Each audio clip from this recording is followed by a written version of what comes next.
अंतरवालीतून निघालेला मनोज जरांगे पाटलांचा मोर्चा जुन्नरमध्ये दाखल झाला। या ठिकाणी राज्य सरकारचं शिष्टमंडळ चर्चेसाठी मनोज जरांगे पाटलांची भेट घेणार होतं, पण आता सरकारच्या शिष्टमंडळाने आपला निर्णय बदललाय।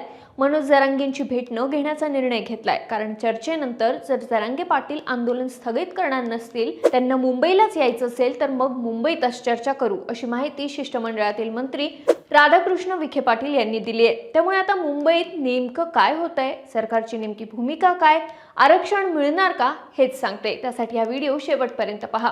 सुरुवातीला मुंबईतील आझाद मैदानावर आंदोलन करण्यात परवानगी नाकारली होती, मात्र आता सरकारकडून 1 दिवसाची परवानगी जरांगे यांना देण्यात आली आहे। त्यातही अवघ्या 5000 आंदोलकांना परवानगी देण्यात आली आहे। मात्र तरी देखील मनोज जरांगे पाटील मुंबईत जाण्यावर ठाम आहेत।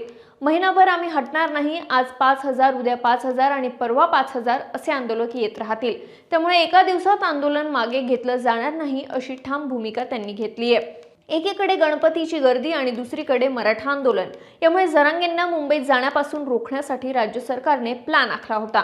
राज्य सरकारचं शिष्टमंडळ हे जरांगेंची जुन्नरमध्येच भेट घेणार होतं, कारण जुन्नरमध्ये जरांगेंचा पहिला मुक्काम होता। परंतु रात्रीऐवजी जरांगेंचा मोर्चा हा पहाटे जुन्नरमध्ये पोहोचला।